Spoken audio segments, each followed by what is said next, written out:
നമസ്കാരം. റാഫ്റ്റോക്ക് ഫുട്ബോളിലേക്ക് അവർക്കും സ്വാഗതം. ലാ ലീഗയിൽ ഇന്ന് തകർപ്പൻ പോരാട്ടമാണ്. 1-2 സ്ഥാനക്കാർ തമ്മിലാണ് കളി.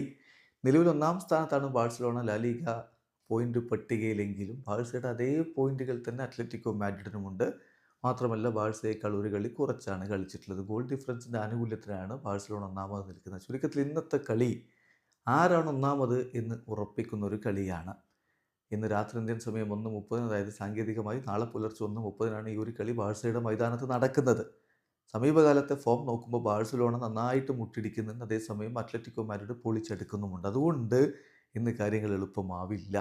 ഹൻസി ഫ്ലിക്ക് മത്സരത്തിന് മുമ്പ് പറയുന്നുണ്ട്, ഇത് ഫൈനലല്ല, ഈ വർഷത്തെ അവസാനത്തെ കളിയാണ് സമ്മതിക്കുന്നത്. പക്ഷേ ഇത് ഫൈനലല്ല, ഇനിയും ഒരുപാട് കളികളുണ്ട്. എന്നാൽ ഡിയേഗോ സിമിയോണിയുടെ പെർഫോമൻസിന് അദ്ദേഹം അഭിനന്ദിക്കുകയും ചെയ്യുന്നു. അദ്ദേഹത്തിൻ്റെ വാക്കുകളിലേക്കൊന്ന് പോകാം. ഇന്നലെ മാധ്യമങ്ങളെ കണ്ടപ്പോൾ അദ്ദേഹം പറയുന്നു, ഡിയേഗോ സിമിയോണി ഒരു മാർവലസ് ജോബാണ് അത്ലറ്റിക്കോയിൽ ചെയ്തുകൊണ്ടിരിക്കുന്നത്. എനിക്കേറെ ബഹുമാനമുള്ള കോച്ചാണ് അദ്ദേഹം എല്ലാ അഭിനന്ദനങ്ങളും അർഹിക്കുന്നു. പക്ഷേ ഈ മത്സരം ഇതൊരു ഫൈനൽ മത്സരം അല്ലെന്ന് മനസ്സിലാക്കുക. 2024 അവസാന മത്സരമാണ്. ആ രൂപത്തിൽ വേണമെങ്കിൽ പറയാൻ പറ്റും. ഇതൊരു ഫൈനലായിട്ട് ട്രീറ്റ് ചെയ്യുന്നുണ്ടോ എന്ന് ചോദിച്ചാൽ ഇത് ഈ വർഷത്തെ ഫൈനൽ മത്സരമാണ്, അത്രയേ അതിനർത്ഥമുള്ളൂ.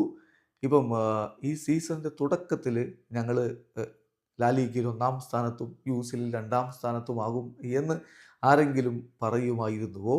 ഏതായാലും ഇപ്പോൾ ആ രൂപത്തിലേക്ക് ഞങ്ങൾ എത്തിയിട്ടുണ്ട്. അത് ആക്സെപ്റ്റ് ചെയ്യപ്പെടേണ്ടതാണ് എന്നുകൂടി അദ്ദേഹം ആത്മവിശ്വാസത്തോടു കൂടി പറയുന്നുണ്ട്. മികച്ച രൂപത്തിൽ ഈ ഒരു വർഷം അവസാനിപ്പിക്കാൻ ഫ്ലിക്കിനും സംഘത്തിനും കഴിയുമോ എന്നുള്ളതാണ് ഇനി അറിയേണ്ടത്. വീഡിയോ അവസാനിക്കുന്ന ഫുട്ബോൾ ലോകത്ത് കൂടുതൽ വിശേഷങ്ങളുമായി റാഫ്റ്റോക്സ് കൊണ്ടുവരാം.